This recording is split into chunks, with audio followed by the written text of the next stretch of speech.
Continuando con el estudio de la mecánica de fluidos, en el presente video se realizará un análisis del principio de Bernoulli y se deducirá la ecuación que lo representa, pero primero empezaré con una breve introducción de este principio. El principio de Bernoulli describe el comportamiento de un fluido moviéndose a lo largo de una línea de corriente. Fue propuesto por el científico suizo Daniel Bernoulli en su obra de 1738 titulada Hidrodinámica, donde plasmó en palabras la ley que explica los fenómenos a partir de la conservación de la energía en un fluido y que más tarde derivó en una ecuación gracias al matemático Leonhard Euler en el año de 1755. La expresión matemática que representa este principio tiene la siguiente forma y puede ser establecida como la suma de la energía cinética, potencial gravitatoria y de flujo de un fluido permanece constante a lo largo de una línea de corriente. Consta de los siguientes términos: presión, velocidad del fluido, densidad, aceleración de la gravedad y altura en la dirección de la gravedad desde una cota de referencia. El uso de este principio tiene un amplio rango de aplicaciones. Por ejemplo, explica la fuerza de sustentación que actúa sobre el ala de un avión para mantenerlo en vuelo, o la aerodinámica de los autos de carrera, el carburador de los autos, los atomizadores, las chimeneas, etc. La ecuación de Bernoulli significa básicamente que si la velocidad de un fluido aumenta, la presión del líquido disminuye. Como podemos observar en el gráfico, tenemos una tubería por donde circula un fluido, que puede ser un líquido. En la parte de mayor sección, la presión es alta, mientras que la velocidad es mucho más baja. Mientras que en la tubería, con una sección mucho más reducida, tenemos una velocidad elevada y una presión mucho más baja. Por lo tanto, a mayor velocidad, menor presión, es decir, la presión es inversamente proporcional a la velocidad. Para describir el principio de Bernoulli, pues vamos a realizar la representación de una tubería por la cual fluye un fluido incompresible. En esta tubería, pues el extremo superior es el área o sección transversal A sub 1, mientras que el extremo inferior representa la sección transversal A sub 2. Tanto el extremo superior como el extremo inferior se hallan a diferentes alturas, en este caso H sub 1 y H sub 2 del nivel de referencia.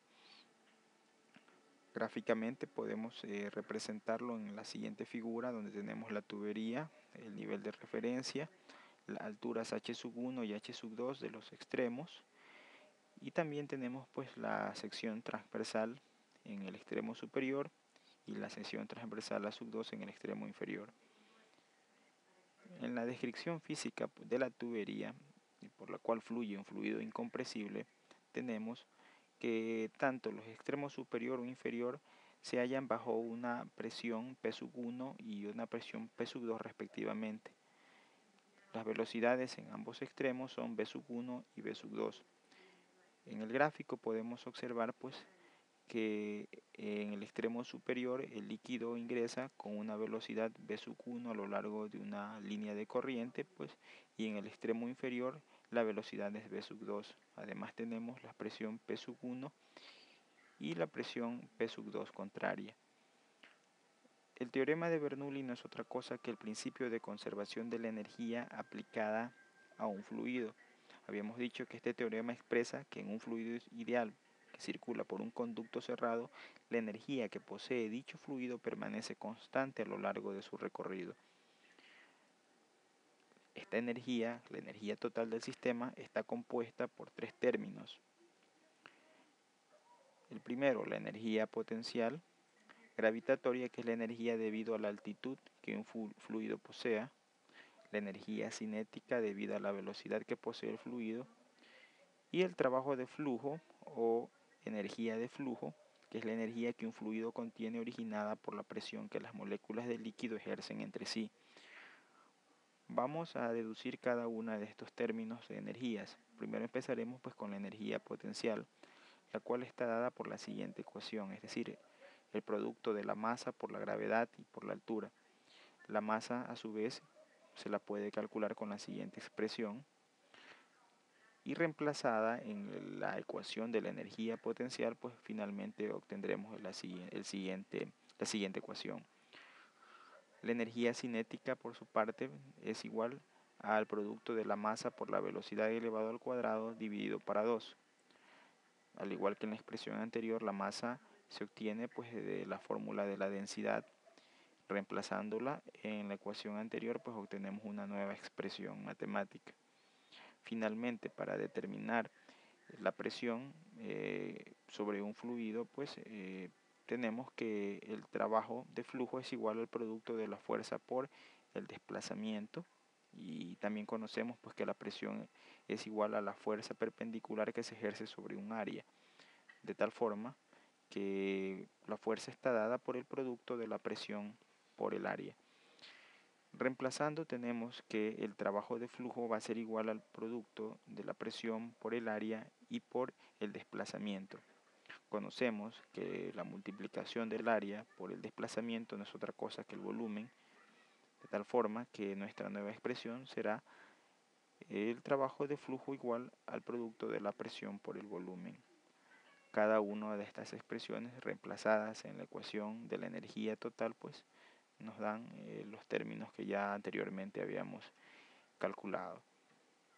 El principio de Bernoulli explica que el fluido ideal que circula por un conducto cerrado, la energía que posee dicho fluido permanece constante a lo largo de su recorrido.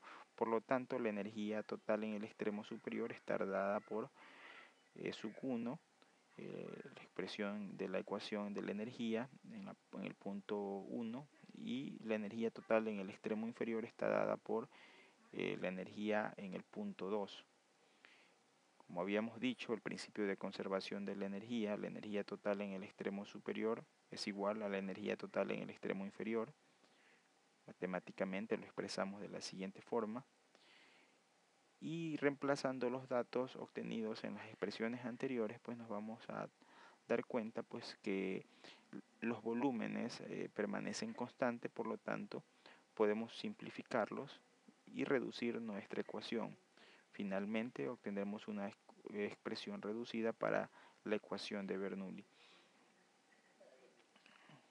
Restricciones de la ecuación de Bernoulli. Es importante también comprender las restricciones de su aplicabilidad y observar las limitaciones de su uso.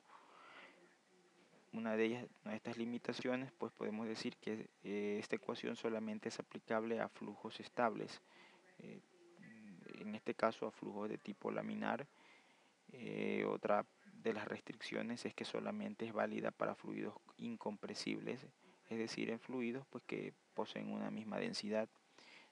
No puede haber transferencia de calor, es decir, no se puede utilizar esta ecuación en casos donde existan cambios importantes de temperatura. No puede haber pérdidas de energía debido a la fricción. Por lo tanto, vamos a considerar también como despreciable el uso, en este caso, de la viscosidad para un fluido o un líquido. Y por último, pues el flujo a lo largo de una línea de corriente se va a considerar. Como última parte, pues en la ecuación de Bernoulli para un tubo horizontal también se verá influenciada por las alturas con respecto al nivel de referencia, de tal forma de que si los puntos de análisis, en este caso el punto 1 y el punto 2, están al mismo nivel, entonces la altura 1 va a ser igual a la altura 2, y la ecuación de Bernoulli aplicada a los puntos 1 y 2 produce la siguiente ecuación.